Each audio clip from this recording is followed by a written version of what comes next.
Donc on reprend tranquillement. Alors, on est toujours dans les Aleph Samer. On va commencer par un petit mot intéressant. Assam. Assam, ce sont des greniers, des celliers, des endroits où on entrepose des choses. Or, c'est marqué à propos des bénédictions. Keinyan yitsav Hashem itecha et aberacha be'asamecha, ba'asamecha. Que Dieu, il donnera sa bénédiction dans tes greniers et dans tes celliers. Ça veut dire qu'ils seront débordants de provisions. Ça veut dire de provisions. Or, comme on l'a vu la dernière fois, c'est où le lieu où se placent toutes ces provisions-là qui vont être déversées, c'est dans la Malchut. Vadaï shehem otsarot sheba Malchut, shebam mekabelet hashefa, parce que c'est elle qui, c'est là-bas où est reçu l'influx, ve'atnaato, et c'est là où il est caché. N'oubliez pas que c'est Yesod qui déverse, mais Malchut, c'est le réceptacle. N'oubliez pas qu'on a dit c'est la mer, c'est comme il a dit le roi Salomon, d'accord? C'est la mer qui reçoit l'influx de toutes les eaux. Donc, le lieu où maintenant on commence à y voir un peu plus clair, donc c'est lié à la Malchut. Alors maintenant, après la lettre même, il y a la lettre Nun. Alors on va faire une chose intéressante, Asson. Alors en hébreu moderne, Asson, c'est une catastrophe. C'est une catastrophe, c'est pire qu'un drame. C'est-à-dire, c'est quelque chose de terrible. C'est quoi l'histoire? Yosef, il est en Égypte. Vous vous rappelez? Les frères, ils l'ont pas reconnu. Mais lui, il les a reconnus. Et donc, ils vont en Égypte, pour quoi faire? Pour aller chercher de la nourriture. La première fois, ils y vont, et Yosef, il a gardé Shimon en captivité. Et il a dit, ramène-moi Binyamin. Très bien. Yaakov, il a dit, hors de question, j'ai déjà perdu un fils, j'en perdrai pas un deuxième. Donc il reste avec moi. Très bien. Maintenant, ils n'ont plus de quoi manger, donc il faut repartir. Et donc Yehuda, il discute avec son père, il dit, écoute, on n'a pas d'autre choix, papa, que de ramener Binyamin. Très bien. Et qu'est-ce qu'il leur dit, Yaakov? Yaakov, il est en colère, il dit quoi? Maintenant, ça y est, alors c'est fini. Maintenant, vous allez, parce que c'est tout le chapitre 44. Yaakov, il leur dit, il faut aller là-bas chercher de la nourriture. Et ils ont dit, mais on peut pas y aller, parce qu'il faut qu'on ramène Binyamin avec nous. Et Yaakov, il leur dit, vous rigolez ou quoi? J'ai déjà perdu un fils, vous allez me prendre même celui-là, et qui sait si un malheur n'arrivera pas? Mais im panay vekarau ason. Qui sait si une catastrophe n'arrivera pas? De quoi il a peur? Il a peur de ce qui peut se passer. C'est-à-dire quoi? Tout le monde pose la question, de quoi il a eu peur, Yaakov? De quoi il a eu peur? Alors il a dit, vous savez, c'est un long voyage, il faut aller en Égypte, il peut y avoir des brigands, il peut y avoir ci, il peut y avoir ça, etc., etc. Bien. Les commentateurs ils disent, mais Yaakov, il est croyant ou il n'est pas croyant? Et même ils disent dans la Gemara, et si jamais tu as peur d'un malheur, le malheur il peut arriver chez toi maintenant. Il peut arriver chez toi, de quoi tu as peur maintenant? Alors Rashi, il est très fin, et il dit, chez Satan mekatreg bishat asakana, que sa mère même, il accuse au moment du danger. C'est un grand sujet. C'est vrai que si tu as peur, tu peux avoir tout le temps peur. Il n'y a pas de problème. Mais si maintenant tu vas aller surfer des vagues de 30 mètres par mer déchaînée, tu prends des risques. Et le fait de prendre des risques, ça s'appelle Sha'at Sakana. Ça s'appelle que tu te mets dans une position de danger. Or là, à ce moment-là, on va dire en haut, lui, qu'est-ce qu'on fait avec lui? C'est très subtil cette histoire. Il y a eu beaucoup d'explications sur cette histoire de Hasson. Oui, mais alors, en gros, c'est que concrètement, c'est ne pas prendre de risques inconsidérés. Mais pourquoi? Parce que quand tu prends un risque, tout d'un coup, si jamais il y avait quelque chose qui devait t'arriver, c'est plus facile que ça t'arrive au moment du risque. Je relis Rachid, c'est très subtil. Chez Satan mekatreg bishat asakana. Le samer même, c'est plus facile pour lui d'accuser au moment du risque. Si tu prends pas de risque, il peut rien faire. Mais non, lui il a pris un risque, alors tout d'un coup on sort son dossier. Qui c'est celui-là? Et là ça peut te tomber dessus. Alors ça qui dit ou aklipa akasha. Donc ça correspond à l'écorce dure.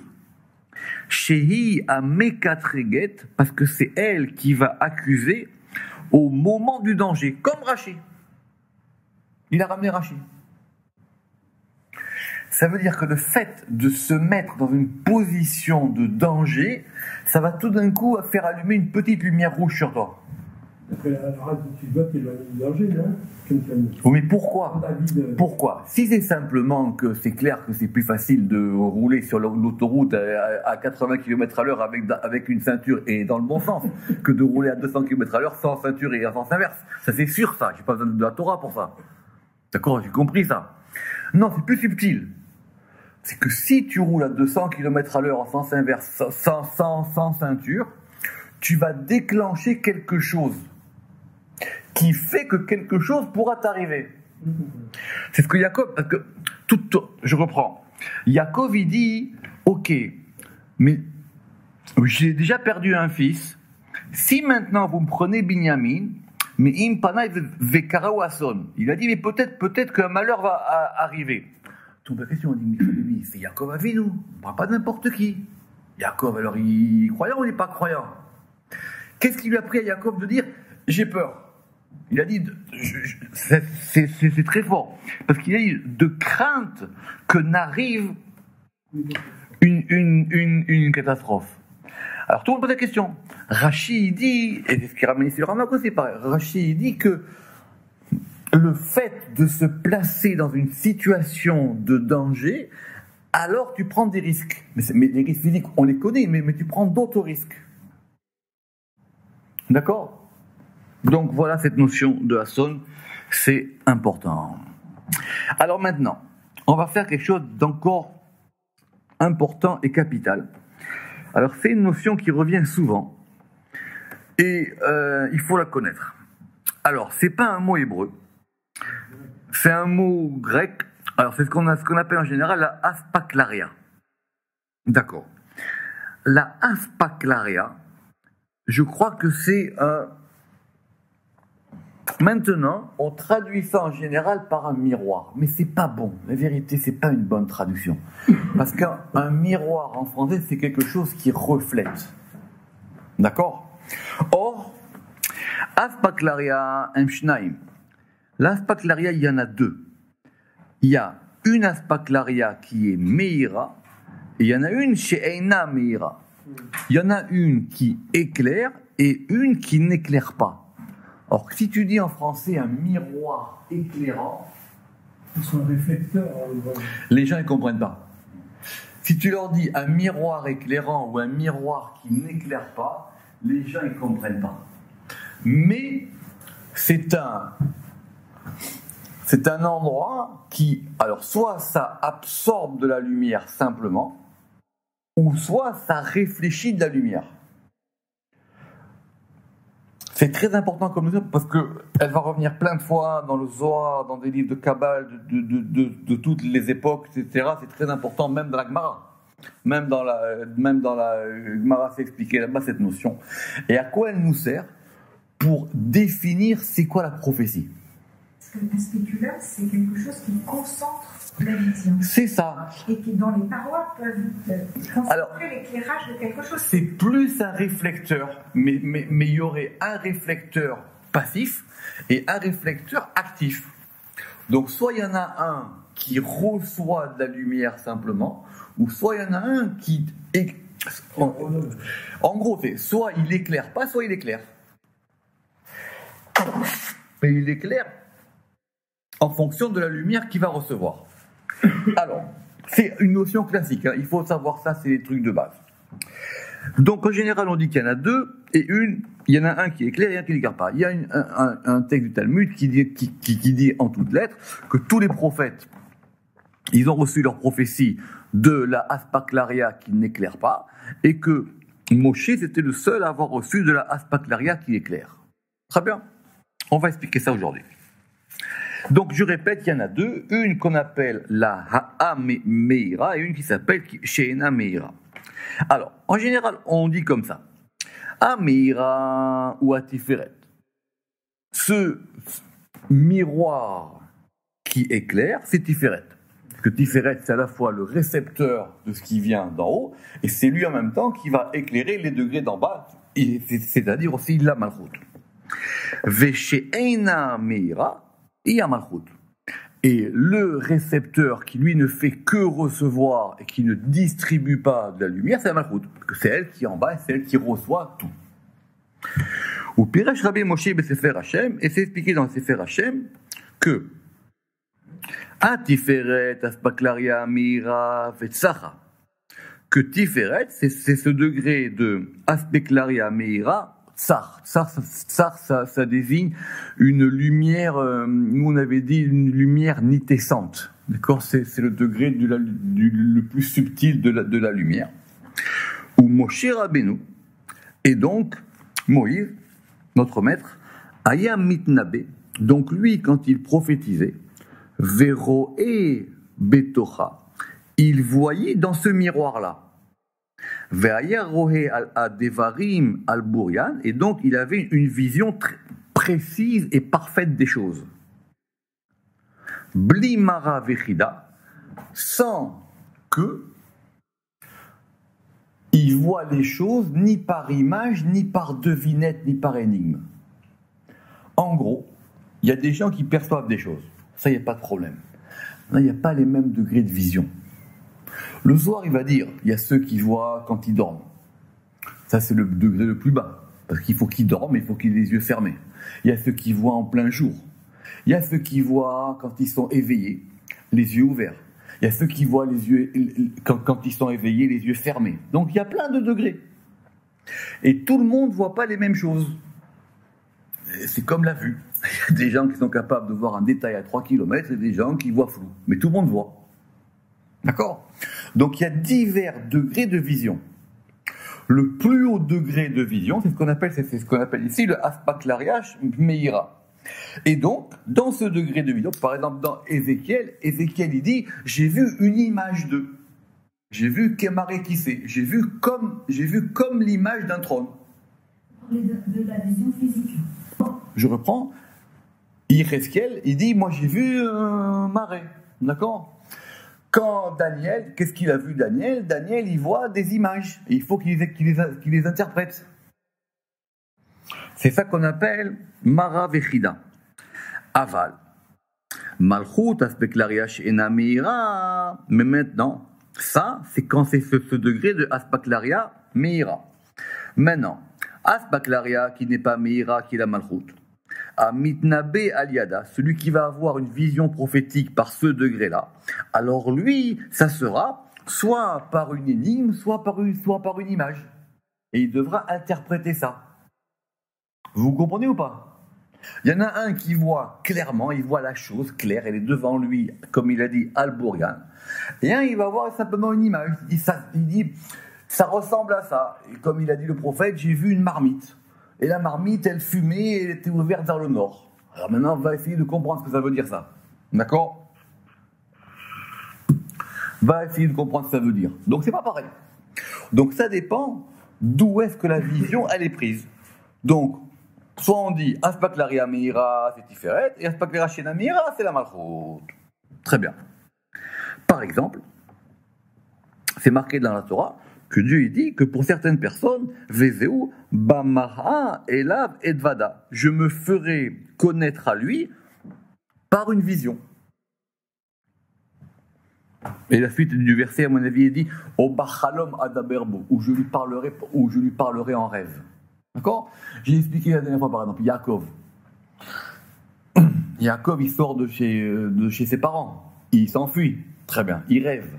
Il rêve quand ? La nuit. La nuit, il dort. Donc il dort, c'est la nuit et il a les yeux fermés. Qu'est-ce qu'il voit? Il voit des anges qui montent et qui descendent. D'accord? Le Zohar, il dit, ça c'est le début de la Parasha Vayetze.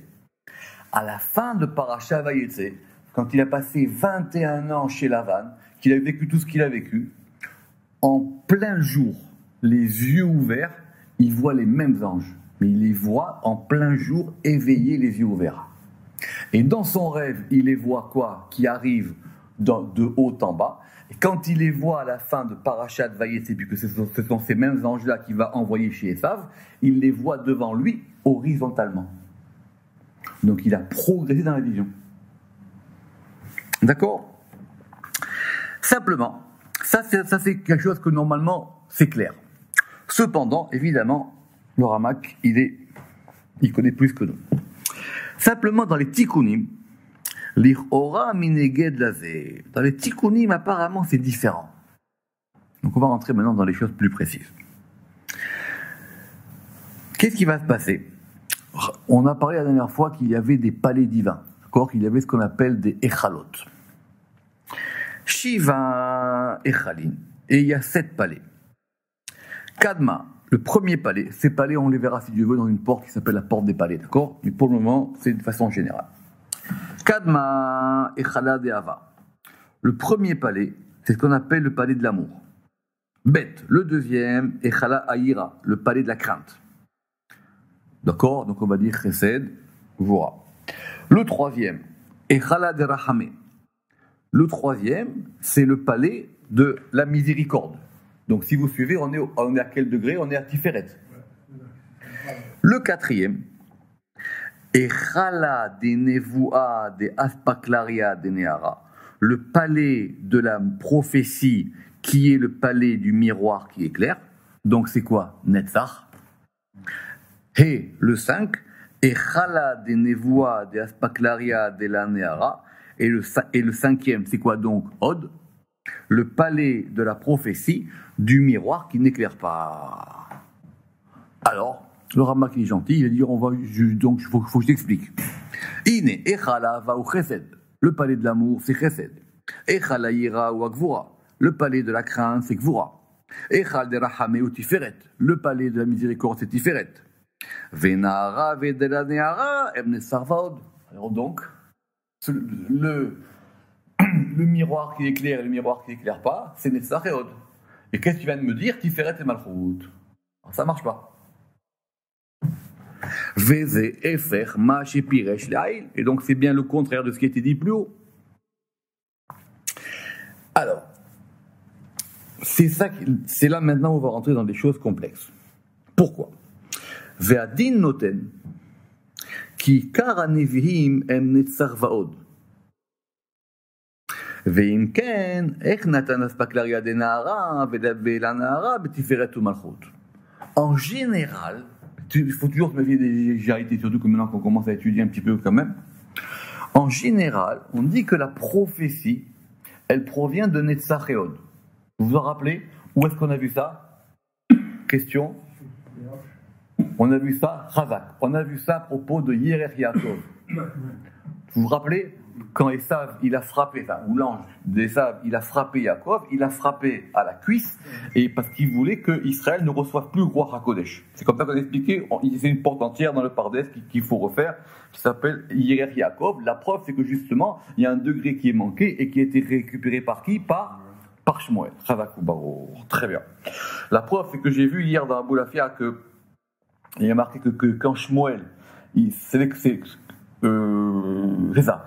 Quand c'est Shmuel qui a oint David, il y avait des discussions sur David, d'accord, avec Shaoul. Et quand Shmuel, il a oint David, il y a Boulafia avec tous les noms à la fois. C'est-à-dire, il a donné sur lui l'influx de tous les noms, ça. D'accord? Alors, en général, on dit que la prophétie, elle provient de Netzach et Od. Mais ça, c'est le lieu général. Alors, il dit que c'est ça la question du Zohar. Le Zohar, il dit, mais quand dans les Tikkun Zohar, on a placé un miroir à droite et un miroir à gauche, c'est par rapport au principe général de la prophétie.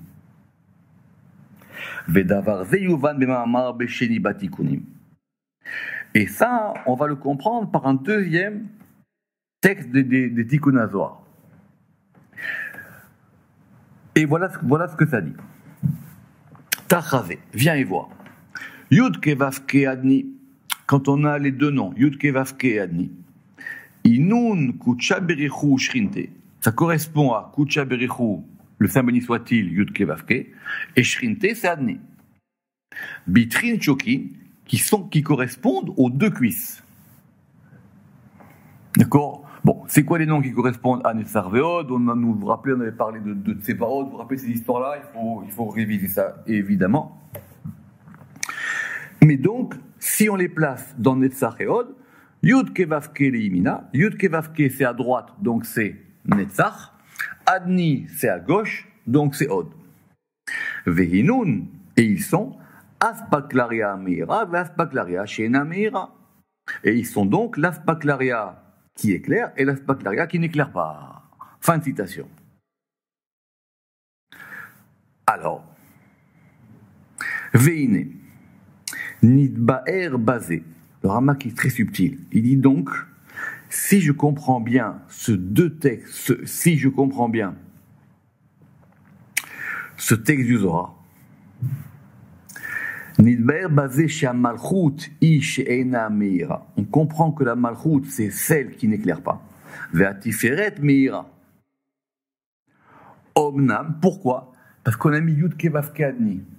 Donc en fin de compte, le Shem Yud Kevavke dans Tiferet, il est descendu dans Netzar, et le Shem Adni qui est dans Malchut, il est remonté dans Hod. Donc c'est bien, donc c'est bien Tiferet et Malchut, mais placés dans Netzar et Hod. C'est comme ça qu'il a compris le Zohar. Veine, Omnam, Aïnyan Azé. Donc qu'est-ce qu'on veut nous dire? Biyotam bimkom anevoa, c'est-à-dire ce sont bien Tiferet et Malchut, mais quand ils sont placés dans le lieu de la prophétie, chez M Netzar Vaod, qui sont Netzar et Hod. Très Nevi, quelque chose qui. Alors, parce que Netzar et Veod, on a vu ça dans la Ptirat Eliyahu, on les appelle les deux prophètes de vérité. Chez Sham, Yenikatam, parce que c'est de là dont puissent les prophètes. D'accord. J'ouvre une parenthèse. Le Ramak sur ça, il y a une question à Tsouma. Il dit donc si la prophétie c'est Netzar et Hod, celui qui est au niveau de Chochma, il est où alors? Il a raison. La Chochma, c'est beaucoup plus haut. C'est pour ça que la Gemara, elle va dire que Chacham Adif Minavi. Celui qui a la Chochma, il est plus haut que le prophète. Pourquoi il dit au Zohar? Parce que le Navi, il va voir par intermittence. Des fois, il a une vision, des fois, il n'a pas. Des fois, pendant 10 ans, il n'aura rien, des fois, il va avoir un truc. Il y a marqué que Yaakov, tout le temps que Yosef n'était pas avec lui, il n'a rien vu. Il n'a rien vu. D'accord? Qui est marqué là-bas par Parashat Vayechi. On dit que Yaakov, il a vécu. Et quand il a retrouvé son fils, il a retrouvé la vie.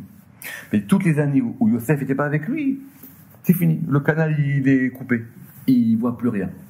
Donc le Zohar, il dit que parce que c'est la Gemara qui dit que Chacham Adif Minavi. Très bien. En général, de là, les rationalistes, ils disent des bêtises. Ils disent donc c'est la preuve que celui qui réfléchit, c'est plus fort qu'un prophète. Habibi, on a dit que Moshe Rabbeinu, c'était le plus grand de tous les hommes. On n'a pas dit que c'était celui qui avait fait des études supérieures. D'accord?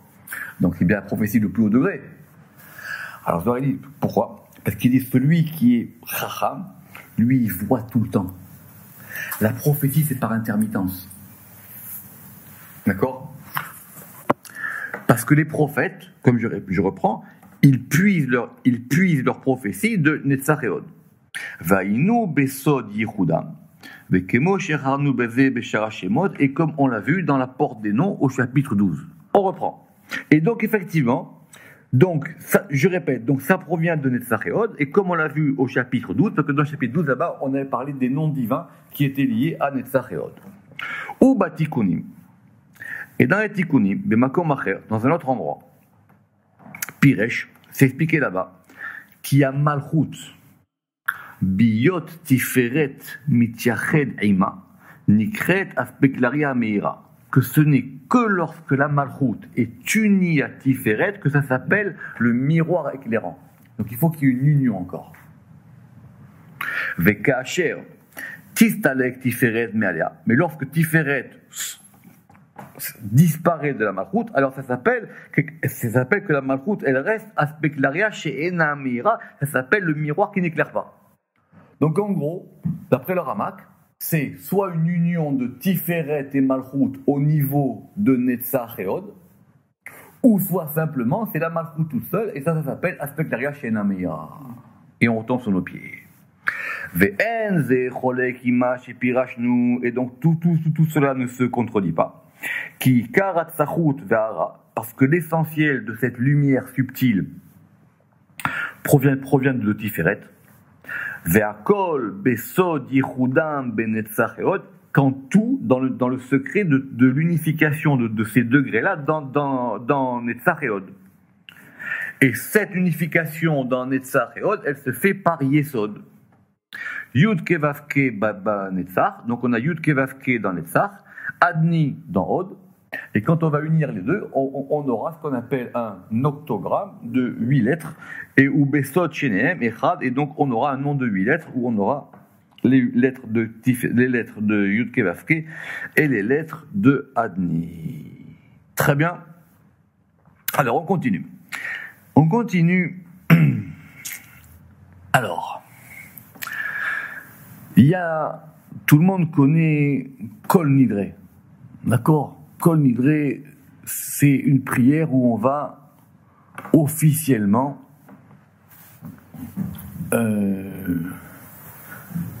détacher les vœux, d'accord? Donc c'est un grand sujet. On verra ça quand on verra Neder, quand on verra Shivoa, parce qu'il y a une différence entre un vœu et un serment. Ce sont des choses très compliquées. Très bien. Maintenant, comment c'est écrit dans la Torah? Alors, je répète, on verra Neder, on verra Shivoa, il faut qu'on voit, maintenant on voit les termes après l'autre. Mais il y a l'action de faire un vœu. Et cette action, ça s'appelle Assar.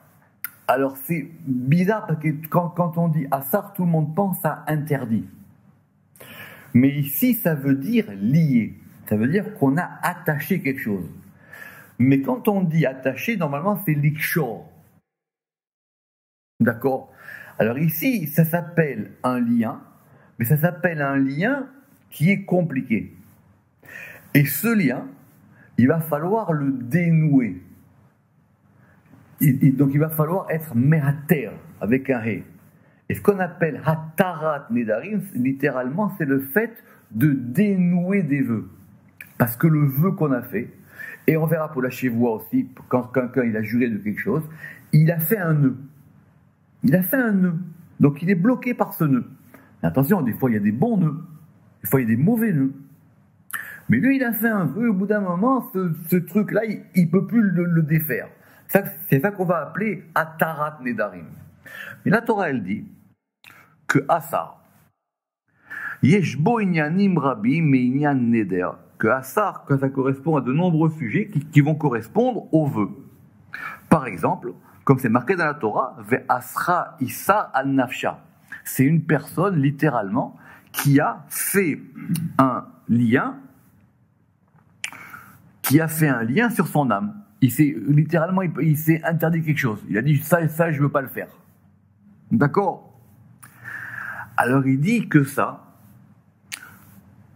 Ubabina, Makom Aneder. Alors je vais expliquer pourquoi. En général, mais c'est très complexe. Le Neder, c'est au niveau de Bina. Et la Shevoa et le serment, c'est comme on jure, d'accord? Serment, la Shevoa, c'est au niveau de Malchut, bien que ce soit plus compliqué. Et ces choses-là, à des moments donnés, ou pas, on va essayer de les détacher. D'accord? Très bien. Mais évidemment, pour pouvoir dénouer un nœud, il faut savoir à quel degré ça a été noué. Donc en général, le neder, il est au niveau de Bina. Cette notion de Assar, comme je vous ai dit, elle va donner aussi Assour. Alors c'est vrai que quand nous on entend Assour, on entend interdit. D'accord. Mais littéralement, ça veut dire être prisonnier. C'est comme quelqu'un qui est enchaîné. La preuve, c'est que dans le Cantique des Cantiques, il y a marqué là-bas, Melech Assur Barehatim. Et là-bas, il y a marqué que le roi, il est assourd, il est enchaîné. Le roi, il est enchaîné dans les auges, dans les réatim, dans les abreuvoirs. Et c'est quoi? Daïnou Kesher à Tiferet Imam Malchut. Parce que ça indique, ici on est passé à Kesher, parce que ça indique la tâche de Tiferet. Qui fait Tiferet dans le verset? C'est le roi. Et il est attaché avec la Malchut. C'est quoi la Malchut? C'est ce qu'on appelle ici les réatim. Ve'u bet asurim shela, parce que c'est là-bas où elle est attachée. Elle peut pas sortir de ça. Ou pirouche matir asurim sheshneem matir asurim. Et donc, c'est ça qu'on appelle détacher les prisonniers. Matir asurim. Parce que ces 2 degrés, ils sont matir asurim. Où est-ce que c'est important ça? Parce que ça fait partie des brachot hashachar. Ça fait partie des prières du matin. Il faut qu'on détache son âme de toutes les entraves qu'on peut avoir dans la vie. Baruch atachem numelcholam matir asurim. Et ces prières-là, alors ceux qui les font le matin, c'est bien, mais ceux qui les font à Ratzot, c'est encore mieux. Parce que la kavana qu'on doit avoir à ça, c'est qu'on soit détaché de toutes les choses qui nous entravent dans la vie. C'est pour ça que ça fait partie des prières du matin. Matir asurim. C'est pas qui est désigné. C'est pas le prisonnier, c'est celui qui est enchaîné. D'accord. Parce que dans le texte, on aurait pu comprendre. Alors, Ve'inyan Assur ou Mutar. Et maintenant, du coup, on va comprendre. Ce qui est Assur, c'est quelque chose qui est fermé. Et ce qui est Mutar, c'est quelque chose qui a été délié. Donc, quand on dit qu'une chose, elle est interdite, ça veut dire que c'est bloqué. Tu ne peux pas rentrer là-bas. Assur. Donc, quand on dit qu'une chose, elle est Mutar, elle est permise, ça veut dire qu'on l'a déliée. On t'a enlevé le nœud, donc tu peux y aller. Donc du coup, on comprend comment de cette notion de Assur et Mutar, normalement ça veut dire celui qui est enchaîné, celui qui est déchaîné. On comprend comment on est passé à ce qui est permis et ce qui est interdit. C'est très compliqué cette pièce-là. Pourquoi? Ve'inyan Assur ou Mutar ou Mitzad Agvura. Et donc ça provient du côté de la Gvura. C'est pour ça que maintenant, dans la Gvura, quelqu'un qui s'interdit une chose, ça sera de la Gvura, mais qui va pouvoir s'appliquer soit en bas, soit en haut. Et ça, il a dit, il faut voir dans le Zohar. Il faut voir dans le Zohar pour comprendre ces choses-là, dans le Erechnu Besefer Or Yakar. Alors, on va terminer aujourd'hui avec un dernier mot. Maintenant, on est passé à même Nun Samer. Aïn, il n'y a pas, il n'a pas ramené. Donc, on va passer au P. Alors, P, on va voir Af. Alors, le Af, en général, c'est le... Alors, ça veut dire plusieurs choses, Af. Ça veut dire d'abord le nez. Mais le nez, dans la Torah, c'est l'organe de la colère. D'accord? Mais ça veut dire aussi, A-U-2-S-I, Ve'af. Comme par exemple quand on dit Afalpi. Afalpi, ça veut dire bien que. D'accord? Et aussi, Afalpi. Alors il dit ça indique Af, Atevazo, Meyucheset le Malchut, c'est lié à la Malchut. Pourquoi? Alors, ça indique la Malchut. Et par exemple, on a dans Bechokotai, c'est ce qu'on cherchait l'autre jour. Dans Bechokotai, c'est la première paracha où il y a des bénédictions, comme on a dit, pour Israël, pour ne pas dire le contraire. Et là, il y a marqué Ve'af Gamzot. Et même aussi celle-ci.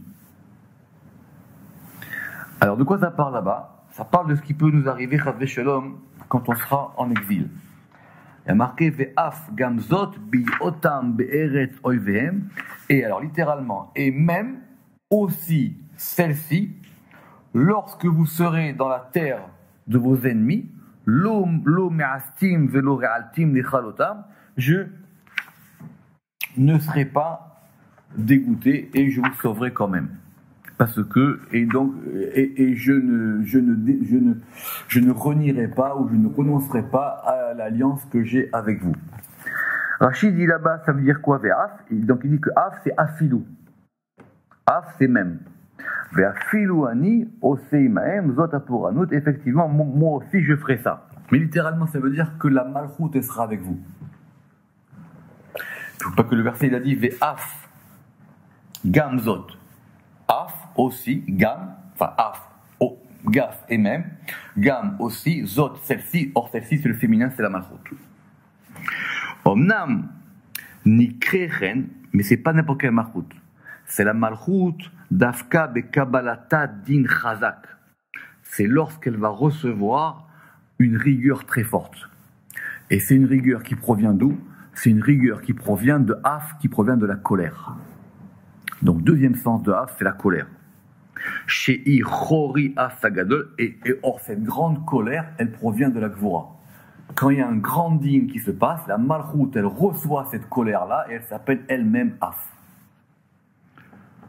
Omnam, mais maintenant, il y a la colère qui s'exerce, et il y a la colère qui peut se retenir.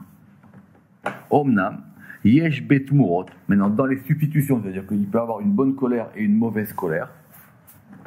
Af, vezehu veirba le ashiv apo, parce que là-bas il y a marqué, il ramènera sa colère. Ve'efshar, keshi mekabelet me'agvura ou poelet al yedei tmurot anikrot af, as tikra i af. Alors, il veut dire que, en fin de compte, ça se substitue l'un à l'autre. Lorsqu'elle va recevoir de la gvura, la malchoute, et qu'elle va agir par les degrés qui vont se substituer, qui peuvent s'appeler af, alors elle aussi, elle s'appelle af. Autrement dit, elle reçoit ce degré-là qui provient d'un degré plus haut. D'accord? Ceux qui veulent voir la différence qu'il y a entre la bonne colère et la mauvaise colère, il y a des histoires magnifiques dans le Chok d'Israël sur la colère des sages et la colère qui va pas du tout. Qu'on soit que dans des bonnes colères et encore mieux dans pas de colère du tout. Baruch Adonai Le'olam. Amen ve Amen.